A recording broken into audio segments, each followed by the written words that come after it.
Here come chickens of mass destruction. The Mythbusters are firing their chicken gun to see which does the most damage, thawed or frozen. I would say that what you got there is a potential supersonic chicken. Doing the laundry can be a killer chore, but can it actually kill you? The washing machine from hell It's about to be unleashed upon the world. Adam and Jamie are getting intimate with a giant octopus. Could a human give birth to one? No, really, honey, those are octopus hickeys. Who are the Mythbusters? Is my missing an eyebrow? Adam Savage I always enjoyed seeing Adam in pain. Oh! and Jamie Heineman. Jamie wants a big boom. Between them, more than 30 years special effects experience. Feel kind of sexy. They don't just tell the myths, they put them to the test.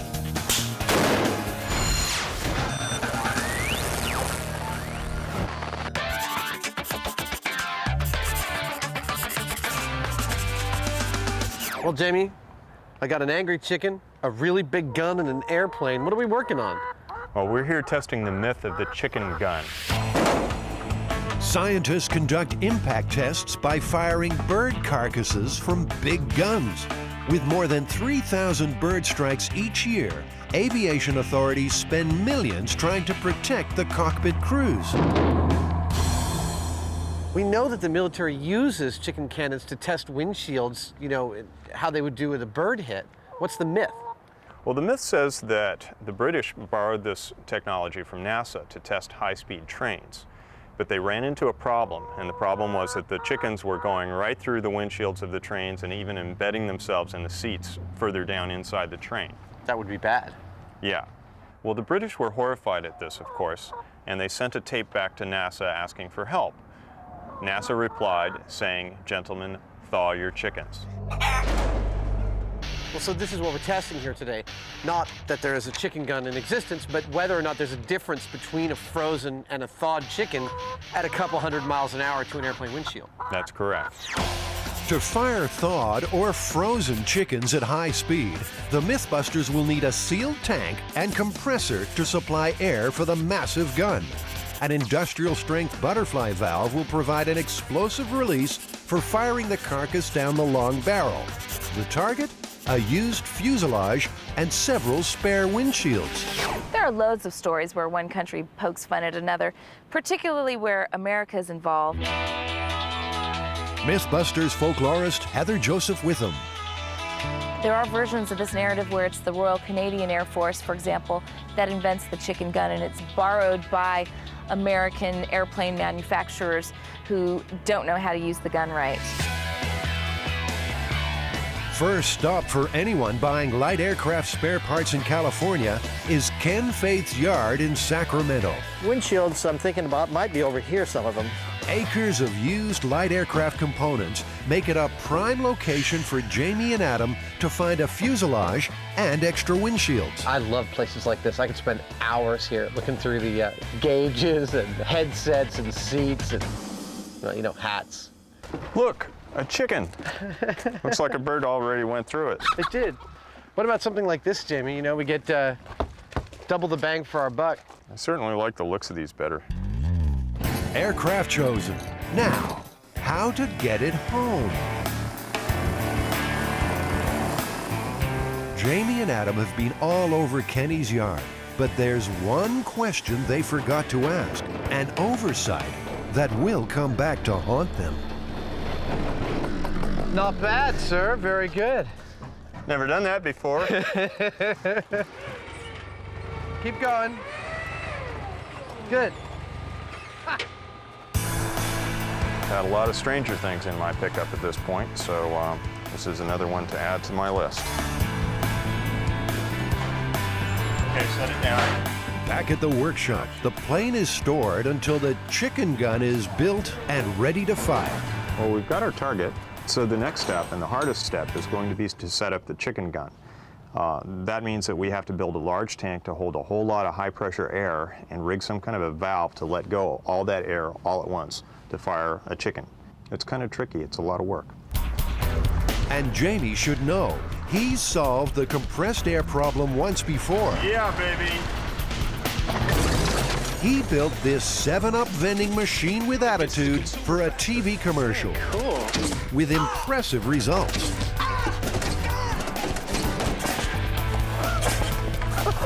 One of the things that I noticed was that the firing system that we set up required a large valve that delivered a whole bunch of air all at once, and thought, wow, this is great. You know, we should use this on the chicken gun because it requires exactly the same thing.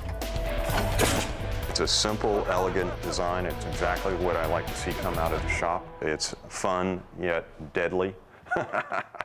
What else could you possibly want to come out of an effects shop? So the search for the perfect high-pressure tank begins. Wow. The Machinery and Equipment Company in Brisbane, California is a vast supermarket for used tanks. You can flip this in any direction. That could be upside down. You can hang it from something or leave it like that. What do you want for this thing? This is $750. Okay. Jamie, it still occurs to me that it's way overkill for what we want to do. Jamie has made his choice, but Adam is not happy about safety. He feels that the tank is too sophisticated and that over-modification could weaken the structure. It's like your intuition is that it's not like a bomb. Yeah. But if it is, we're all dead and Well, this is true, but... So, erring against the side of caution, Okay. even if your intuition is right, is stupid. Okay, well, think about it, though, before you go off like that. Well, when everyone who you talk to describes 250 pounds per square inch as being like a bomb, and Jamie just says, well, I'm not that concerned about it. It's like, that's not good enough for me. Adam was just having a little bit of a hissy fit about the safety aspect of this thing, and, you know, I don't hold it against him at all. The possibility of having the tank rupture and somebody get hurt is something that we should be very concerned about. However, I don't think it's going to blow up. But Adam's not convinced. He's called around town and found another tank. What I've got, I found a guy who's got one. It's about half that size. I think it's just perfect for us up in Petaluma. Okay. I need some cash and I need the keys to the car, Dad. Okay. There's 500. All right. Drive carefully. Vegas, baby.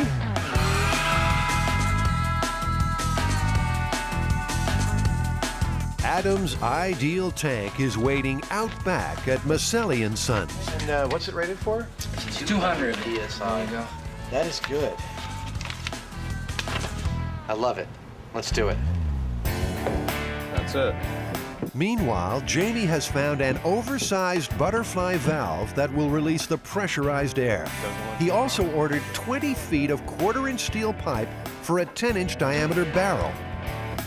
Hey, Savage. Yo, Heine. So, Here she is. Even Jamie is impressed with Adam's purchase.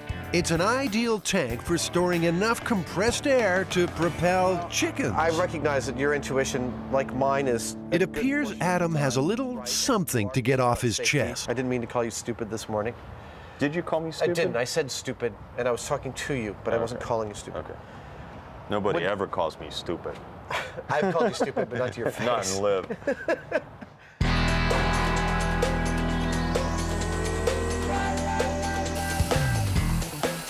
Jamie's using a plasma cutter, a high-energy precision tool to cut the pipe to length and to make a hole in the tank for the barrel. For the explosive release of air, the butterfly valve will be fitted between 2 lengths of pipe. Adam's job is to fit the short end to the tank.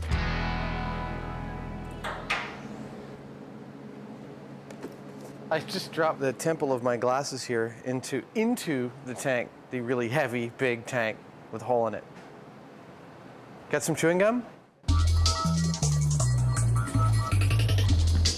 Just goes to show, where there's a will, there's a way. There we go. One glasses temple. Now I can get to work.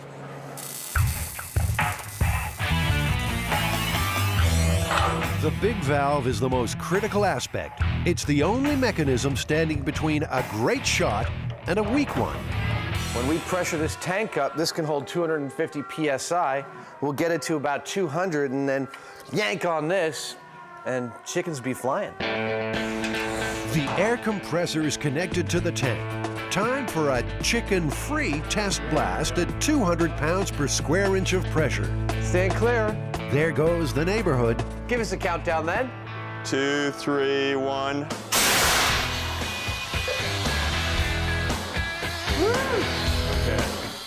It looks impressive, yet the white smoke is simply water vapor forming droplets when the previously hot compressed air meets the cool. Feels like a Mack truck just drove by me. I just wonder what a chicken breaking the speed of sound sounds like.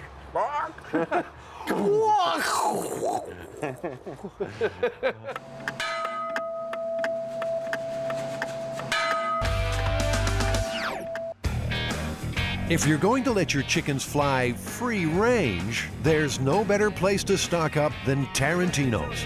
Tony's family has been in poultry for years, and he's heard all the chicken stories. Tony, do you think there'd be any difference between whether they used frozen or thawed chickens? I would imagine frozen would be harder. They could do more damage. Do a little bit more damage. I think the fresh just might kind of splat. Yeah. So if you were in a plane, you'd rather hit a thawed chicken than a frozen one? Correct, yes. Yeah, I don't imagine there's many frozen chickens at 2,000 feet. No, maybe. It's cold up there. And freezing down here.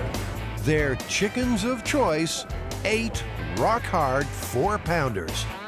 The key to launching chickens explosively is to ensure they fit the barrel snugly. Adam places them in a mold of expanding rigid foam. The result is a sleeve called a sabot. It enables projectiles to be fired from weapons of a larger caliber. So once the foam sets up and gets rigid, what we end up with is this perfect sort of molded cartridge for the chicken that equals the size of the barrel and allows us to propel it out. I would say that what you got here is a potential supersonic chicken. Just a few bolts to tighten, and this very potent chicken gun is ready for its first outing. Bringing up the rear is Bruce Bradford, a man who knows all about gigantic guns. He's the designer of one called Second Amendment. At the annual Punkin Chunkin in Delaware, these huge air guns blast pumpkins nearly a mile. With Bruce, the 2002 and 3 world champion, who better to consult on the business of big barrels? I think it's a great looking gun. It's got all the basics. It's got a tank, it's got a valve, and it's got a barrel. Excellent job of welding by Adam, that's for sure. And it's going to shoot a chicken at high velocity. The countdown to chicken blastoff has begun. Unsure of the chicken gun's firepower, for safety reasons, they sit the plane inside their blast chamber. You want to lean it right there? To check their aim, they need a test shot. So, a sheet of Lexan is positioned to protect the windshield. So our first test is a frozen chicken. Let's see here. The tank is primed to 120 pounds per square inch of air pressure. There we go. That is one loaded chicken gun. I'm good. All right. Get out of here. We are arming the chicken cannon. I'm gonna stand back here. All right. 3, 2, 1. All right! I told you right there. Oh, good man. Out of the barrel and free of the sabot, the frozen chicken clocked 121 miles an hour. Wow! So much for the blast shield. So even if you're flying with a rated plexiglass shield in front of your plane, you're in some serious danger. Where's the chicken?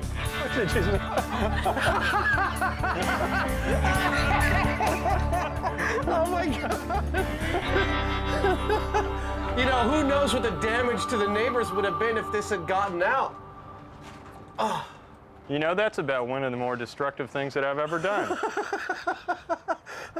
That was cool. Yeah, that was exceedingly cool. Let's do a thawed.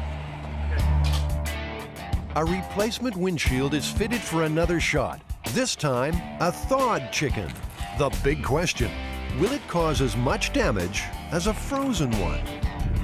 3, 2,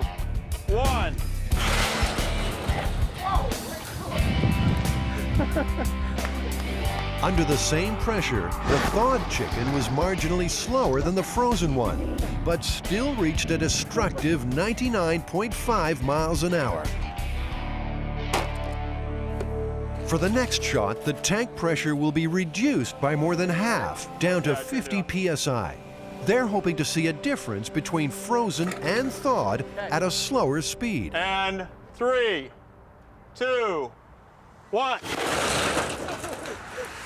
Another frozen bird is blasted, this one at 128 miles an hour. Jamie, Yeah? there was no difference in speed between 120 psi and 50 psi.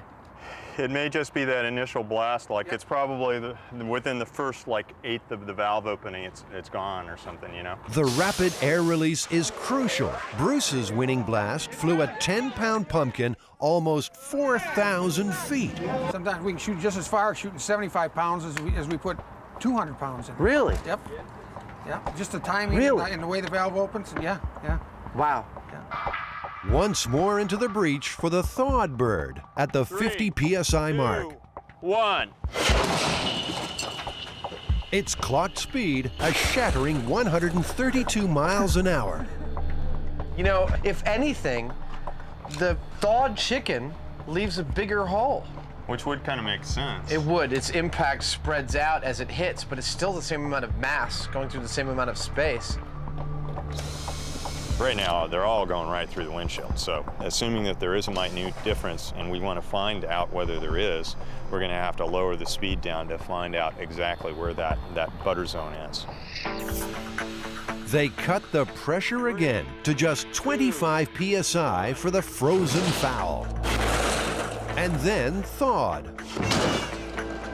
The Mythbusters' awesome outcome, all their flying poultry highly destructive. I'm totally shocked. Does that mean that the myth is busted? I think that would mean that the myth is definitely busted. But wait, there's a hitch.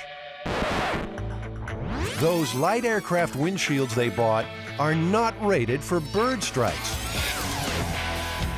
Well, Jamie, that's the biggest screw-up we've ever done. I mean, we're supposed to test the difference between frozen and thawed chickens, and the Piper Cherokee, its windscreen is not even rated to be smacked into by anything.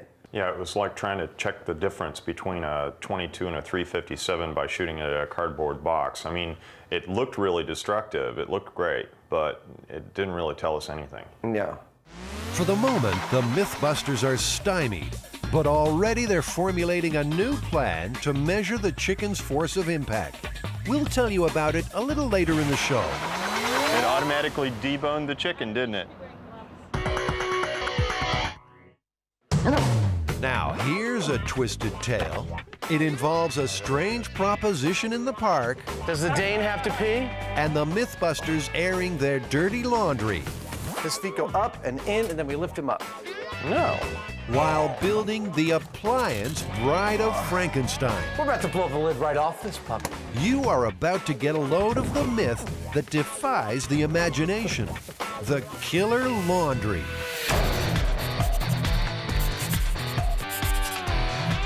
In 1998, a Charlottesville man attempting to do a large amount of laundry stuffed his washing machine with 50 pounds of clothes. So he wants to get all of his laundry into the machine at once.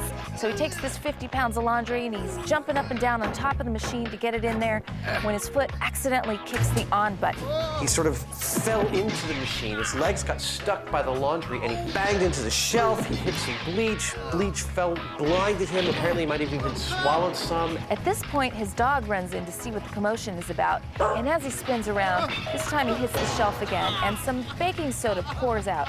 This startles the dog, who then urinates on the baking soda, causing a small explosion, at which point the laundry machine went into its spin cycle, turning him at about 70 miles an hour, where he smacked his head into a shelf and died immediately. Well, that sounds ridiculous. Now, we do need some dog pee, but let's not rush into that. Start simple. Buy a washing machine. What's the largest one that you would have in stock? The large one. Yeah. It's a heavy duty, super capacity. Do you think that this could hold 50 pounds of clothes? Oh yeah, Really? yeah, I think. All right. So what do you think, Adam? My vote would be this one. Yeah? Yeah, for the volume. Okay. We, of course, went for Super Capacity Plus from a major maker of washing machines, and hopefully it'll be as powerful as about anything that's out there. And already, one part of this myth is looking a little busted. The very first precept of the myth, which is that he's standing in a washing machine that's running, is probably impossible. All of the washing machines they have in here have cutoff switches when the lid is open. But this visit has proved one thing. Adam Savage can never leave a junk shop empty-handed. I'm thinking of, like, you know, maybe having it a way that my kids can get the toys out of their closet. Next on our laundry list, 50 pounds of clothes. Adam's favorite thrift store has what we need. Men's, women's, children's, you know, lingerie. You can get a lot of lingerie for 50 pounds. We actually use a lot of lingerie on this show, don't we? We For have, some strange actually. reason. Okay, let's see how much we got there. You got the scale? There we go. I say we're good, 50 pounds. 50 pounds of laundry is a lot bigger than I thought it was. I mean, it's like 2 full, hard-to-lift garbage bags of clothes. I know we're not going to get all of that in the washing machine. You know, maybe about half of it at most. And that wouldn't wash it very well. The guys construct a mini laundry in the workshop. Just like in the myth, bleach and baking soda are placed on the shelf. As far as I can tell, it's working. The machine runs like a dream. But they need to disable the cutoff switch so it can spin with the lid open. Go ahead. So is this the moment of truth? So it doesn't even want to spin me around. Like, I can go like this, and I can stop it. All right. Okay, myth busted. We're done? No. I think the next thing is to get 50 pounds of clothes and see if we can even get this thing to run with that. Okay, let's load it up.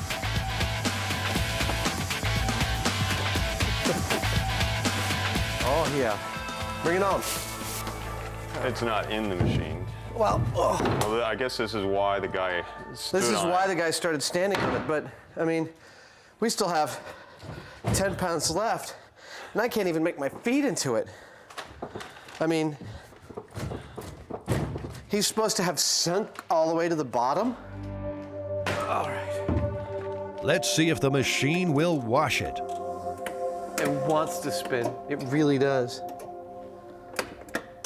It's not even spinning, it's not agitating, it's not doing anything. So the only option open to us now is to pull all this out, start pulling the guts out, and just make this thing spin hell or high water, no matter what the hell is in it.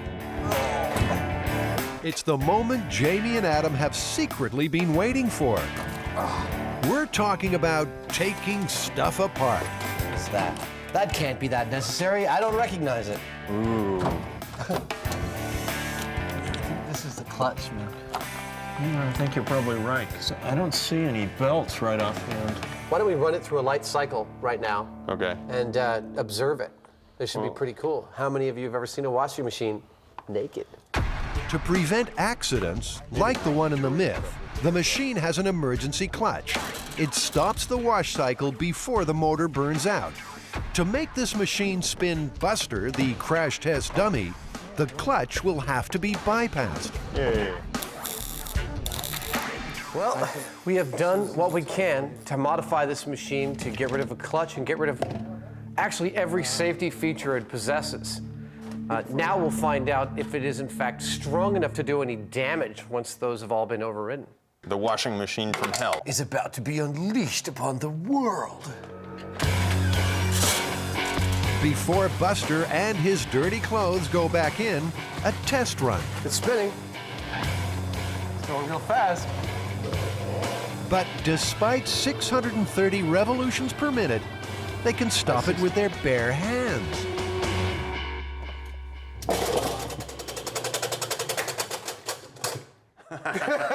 That was the thing that was going to break. Now that we removed the clutch. That was probably that little plastic. That's that little piece of plastic. So the motor has like almost no torque at all. This so-called washing machine from hell turns out to be Well, just another washing machine. This is an example of one of the most powerful consumer-level motors you can get in a washing machine. This myth is totally busted for the third or fourth time today. I can't even remember which. The myth is busted. However, as is our way here on Mythbusters, we are going to show what would happen if it did have enough power. So this once humble super capacity washing machine will mutate even further. It's goodbye, baby regular motor. Hello, Big Daddy. They're upgrading to a motor from an electric car, a motor Jamie just happened to have lying around. These motors are 10 horsepower as well. They will literally pick this thing up and throw it. They will toss the dummy across the room or something like that. These propelled a full-sized electric car, so they're not something to be toyed with. Attaching the motor will be tricky. But Jamie has come up with a brilliant solution.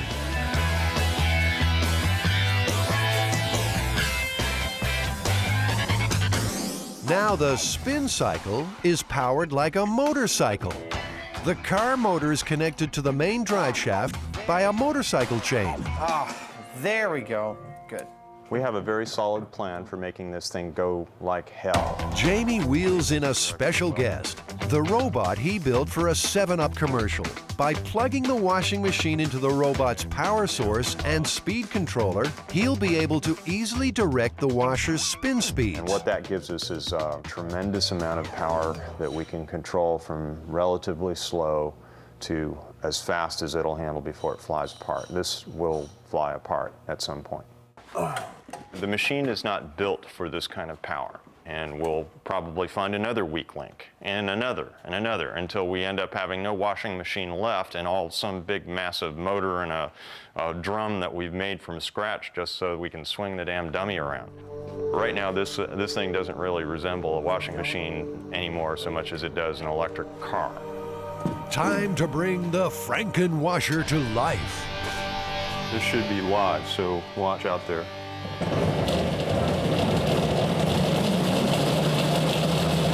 Is it faster or slower than the spin cycle? That looks pretty close to the spin cycle to me. It looks a little bit slower, but it looks pretty close. Okay, I wasn't going all the way up yet. So we've done it. We got it. Okay, I'll power it off. With the washing machine ready to go, it's time to tackle the task that can be delayed no longer. Does dog pee plus baking soda equal explosion? According to the amazing killer washing machine story, it does. Jamie and Adam need some willing donor dogs. Does the Dane have to pee? Oh, no. Now, where's the likely tree? Any ideas where the most likely tree is? That garbage can right there. That garbage can? Is that it? Stop and pee on the garbage. Excellent. Okay. All right. Jamie is sticking with the cup and stick method, while Adam is confident the foil pans will produce the gold. And sure enough, here's our first customer. Jamie! What? He was going to go in my pans. You messed it all up. Here, you take this camera and you go over there. Okay.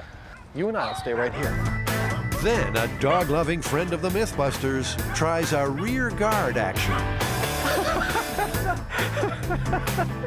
Meanwhile, out on the park's perimeter, a lone wolf is on patrol. Is your dog like getting close or no?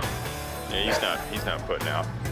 Then a bounty hunter nabs a sample. Wow. Thank you. Good job. Seconds later, the persistent tailing by our panhandler brings up a speck of gold too. There we go. Beautiful. Excellent. That's not much, but that's all that I need. I got it.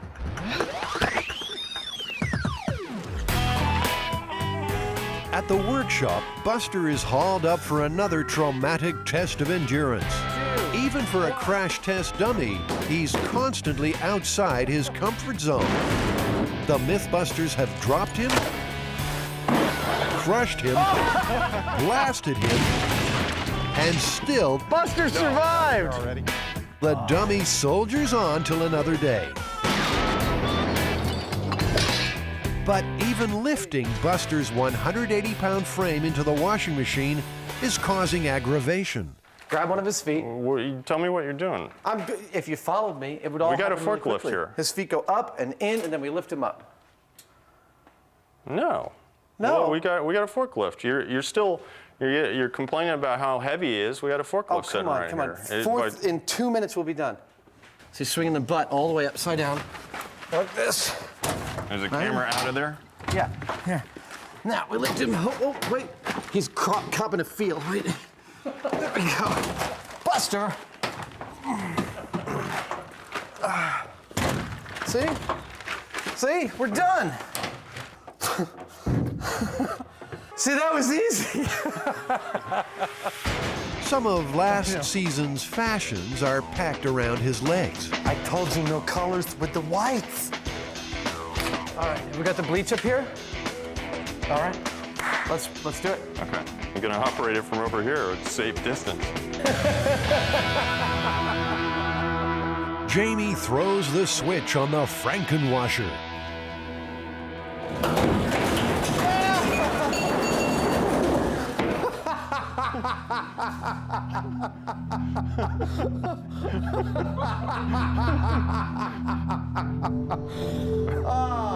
I'm glad we were all suitably safe distance.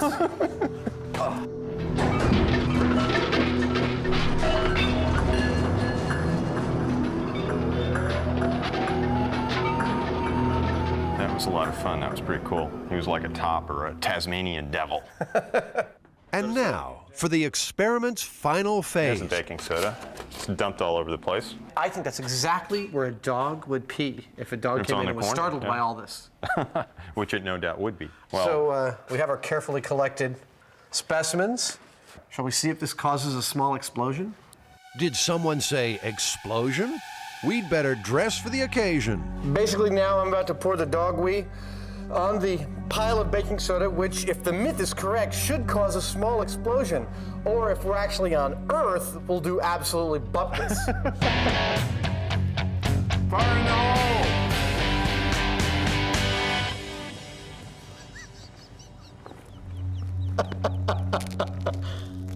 Nothing happened.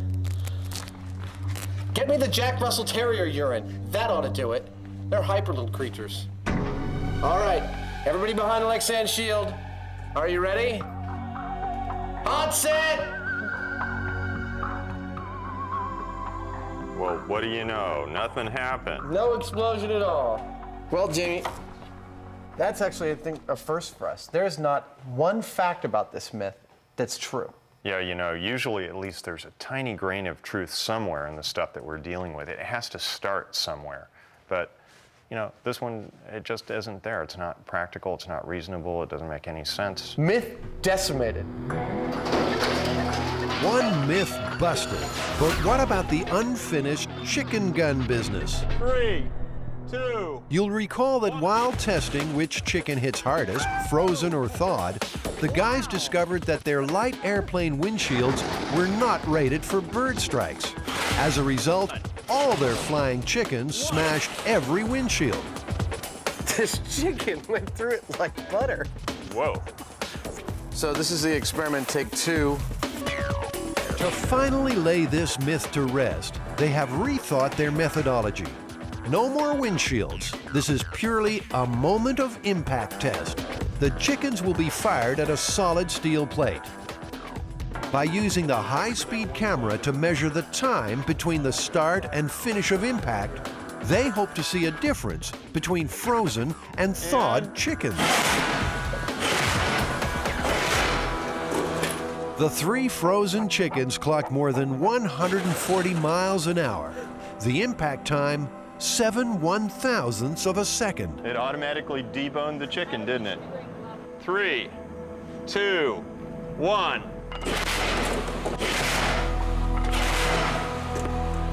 Impact times for the 3 thawed chickens showed a perfect match with the frozen poultry, 7 1/1000ths of a second. Here we go. 1 point of impact, 2, 3, 4, 5, 6, 7, and then now it's starting to move back again. It's given all of its impact in that amount of time. The results from the high-speed camera seem to be fairly convincing. You know that adage that it's not the falling that kills you, it's the stopping? The stopping is where the force gets imparted. So both the frozen and the thawed chicken have the same mass.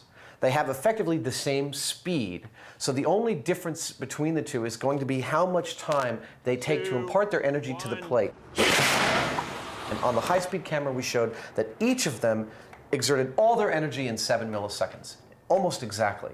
Basically, there was no difference. So does that mean the myth is busted?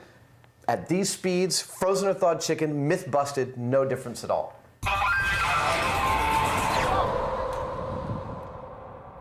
Now that we're done testing, we get to have some fun.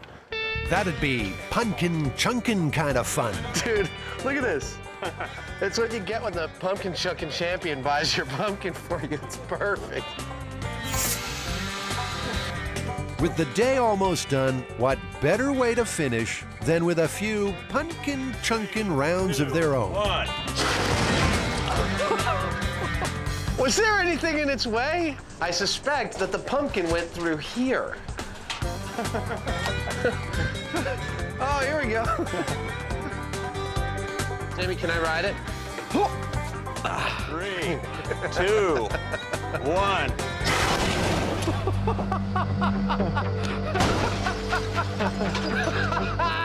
Woo! That was so cool. You feel a little tingle between your legs when that sucker went out? I do. It's gonna be hard to top that.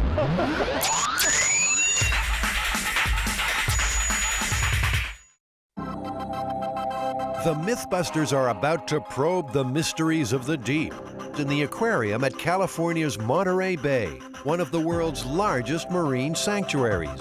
This odd story is one of the more enduring legends, with its origins way back in medieval times. No, really, honey, those are octopus hickeys.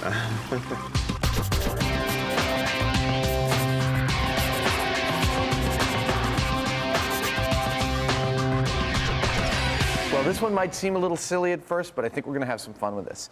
This woman admitted to the hospital with abdominal pains, and the doctors, upon examining her, thought that she was pregnant, so they did an emergency cesarean on her and pulled what turned out to be a live octopus from her belly. This is the myth. It seems that perhaps 6 months before, she was diving and ingested an octopus egg while diving, and it had grown to full size in her stomach. I think partially this story is playing upon young girls' fears of pregnancy and their mothers' fears that the young girls could become pregnant. I mean, it's almost the same as the story that you can get pregnant by going in the swimming pool if there happens to be sperm floating around in that pool despite the chlorine. To ground this myth in reality, Adam and Jamie consult the experts at Monterey Bay Aquarium. We have shrimp and squid. That's exactly what I had for dinner last night. Sauteed in a little butter. Yeah, exactly. Feeding the giant Pacific octopus is Julia Mariottini's job. But today, it seems Adam is on the menu. You taste different. Oh, wow. Oh, you must taste really good. Because he's really interested in you.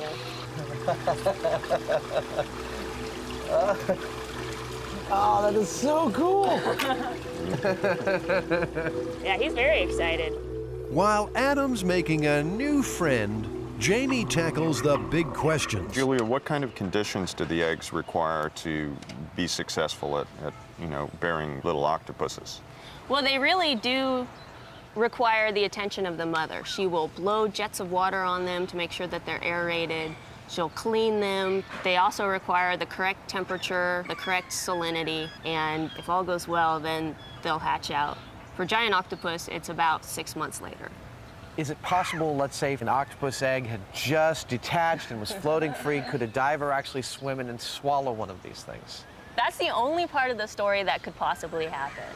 By some fluke, the octopus eggs are small enough that maybe a person could swallow them, but there's no way they would hatch out. The conditions in the stomach would not be amenable to their hatching. Not at all. The octopus myth is already looking pretty shaky. The Mythbusters must now take another tack. You know, Jamie, talking to Julie, it's really obvious to me that the whole idea of octopus pregnancy is just ridiculous. I mean, octopus egg can't even survive in open water without constant tending from the mother. It's definitely not going to survive in someone's stomach. Yeah, but you know, there are myths around other creatures like frogs, lizards, snakes, even newts, you know, that this can happen with. The octopus is perhaps the most recent incarnation. Other recent incarnations of this narrative are where a boy is getting water out of a garden hose and he swallows frog eggs, or newts, toads. Going back to medieval times, you have serpents and snakes, perhaps the most wicked seeming creature. Many stories were fables created to scare children. Others were chilling examples of what would happen to sinners. Sometimes the sufferers would regurgitate the unwelcome visitor, but usually the episode would end badly. So it's something taking you over, something insidious, something making you bad, and I'm sure in some versions of the narrative you did something wrong to let it in. So, is it possible for foreign organisms to survive inside the human body? We can replicate a stomach, or several of them, and put, you know, stuff that eggs would run into, like acids and maybe salinity, temperature factors. And we'll see which ones survive and which ones don't, and which environments they work in. Yeah. Busting the pregnancy story means a Mythbusters trip to the lab supply store. Or should that be candy store? I love this stuff. One of everything. I've never seen continuous pipe cleaner before. I didn't even know it existed. Which is smoother? That's smoother. Do you think we need to get some beard covers here? What you have isn't really quite a beard, though. I'm not sure what it is. It's like an accessory tuft. Ever wondered what's really inside Adam's head? Now somebody wave from the other side. Oh, that's cool. When do you ever get a chance? Oh, I'm a little embarrassed. That was kind of a personal experience. Thanks, guys. Thank you, guys. Well, Adam, do we have everything we need here for this experiment? I think we do. We've got the acid, we've got the salt, we've got the voltage meter for testing salinity, thermometer, and perhaps most importantly, in fact, without this we couldn't do the experiment, we have our test subjects here, our frog eggs. With the octopus angle ruled out, they have opted for frogs' eggs and tadpoles, small and common enough in nature to be swallowed, and they don't need constant parental care. Yeah, those puppies came all the way from Florida. They have a lot of frog farms down there, I understand. 3 flasks represent different conditions in the stomach. One for body temperature, water heated to 98.6. One of salt water, the same salinity as the human body. A third with a pH of 2 contains acid, imitating human stomach juices. A 4th flask is the control sample. All right, so we got some tadpoles and some eggs in there. Let's say we do 2 of each. Okay, you got the little squirt bulb? I do. Here we go. The control sample of eggs and tadpoles will swim in a flask of aerated water, the ideal environment for tadpole survival. You ready for the acidity? Okay. Okay, which one is that? Acid, this one here. Hydrochloric acid actually secretes in the stomach, and it's powerful stuff. Extremely corrosive. A single drop can eat through wood. Jamie and Adam need to dilute their pure hydrochloric to match stomach acidity. Yeah, real close. All right. 1.99. All right. The pH scale runs from 0 to 14. Pure water is neutral with a pH of 7. Anything below 7 is acid, and anything above is alkaline. Common examples range from battery acid at 1, the stomach at 2, an apple scores a pH of 4, and milk of magnesia a mild 10.5. Doesn't seem to be doing so hot. He's definitely more laconic than his racetrack friends here, you know. He's just kind of sitting there on the top. Next, the body temperature test. They heat water to 98.6 degrees Fahrenheit. Okay, here we go. He's not, you know, doing a racetrack thing like his brethren down here in the Pyrex. For the next phase of the experiment, Adam's making a personal contribution. Here we go. What Adam's doing is measuring the electrical conductivity of his saliva. Now, we're going to try and replicate that conductivity in water by adding salt to it. Electrical resistance is the best way to determine salinity because dissolved salts are strong conductors. In Adam's mouth, the resistance is low, measuring around 4 kiloohms. There's one. He's doing pretty good. No, he's actually doing fine. Here's another. Salinity, they both seem to be doing okay, so we should leave this overnight and see how it does. Yeah. Tadpoles might find it tough going in the stomach, but are there any life forms tailored to the conditions? Come down here, I got some worms all set for you. If anyone knows about creatures surviving in the human stomach, it's Dr. Jim McCarrow from the University of California at San Francisco. As a professor of pathology, he's heard all the stories. Why would it not be possible for a thing like an octopus or a snake to grow and develop in your body? The acid in your stomach is there to dissolve meat and other food materials, and any type of living organism that doesn't have a way to protect itself against that is going to just wind up as digested food. So are there creatures that do have that type of protection that can make it through the acid in the stomach? Oh, most certainly. Tapeworms, for example, which are a type of parasite that you get from eating undercooked pork or beef. Also, certain types of roundworms, where in this case it's the egg of the worm that makes it through and then hatches in your intestine. And in both of those cases, the reason that they can actually make it through the gastric acid is that they're coated with a very hard shell. It's called a cuticle, and it's about as hard as your fingernail. So by having this, basically this armor on its surface, these worms can make it through the gastric acid, get into the small intestine, and basically live in paradise because they have as much food as they want to eat. In the United States, between 1900 and 1920, tapeworms were being advertised for weight loss. Each segment of the worm was sold individually with claims like no ill effects and easily swallowed. Today, worldwide, about 1 billion people are infected with parasitic worms, particularly in tropical regions. You know, with things this big and this prevalent, it's not surprising that a lot of stories probably evolved because people were seeing these things in their environment all the time, and they probably attained mythical proportions. When you look at these, the leap to an octopus doesn't seem like that great a leap. Sure, I mean, and imagine these all bunched together. You know, it would be like a Medusa head. Mm-hmm. And they'd often be passed by a child that way, so you actually would see something that looks like a Medusa head lying in the crib. That must be it. What do you think? I think no pasta for lunch. All right, Jamie, it's been 3 days. How are our frogs doing? Well, most of them are still alive. You know, the control group is great. They're happy little tadpoles swimming way in there. They look even bigger than they were a couple days ago. I believe they have grown a little bit. And the salt water seems to be fine with them. Yeah, they're still going. They're doing just as well as the control group, actually. What were the killers? The real killers were the acid and the high temperature. Well, that killed them each in like 10 or 15 minutes, didn't it? Pretty much, yeah. Well, Jamie, I think we've done everything we can to show that octopus pregnancy is absolutely ridiculous. We've busted it wide open. And the octopus really liked your hand. I think I'm actually in love.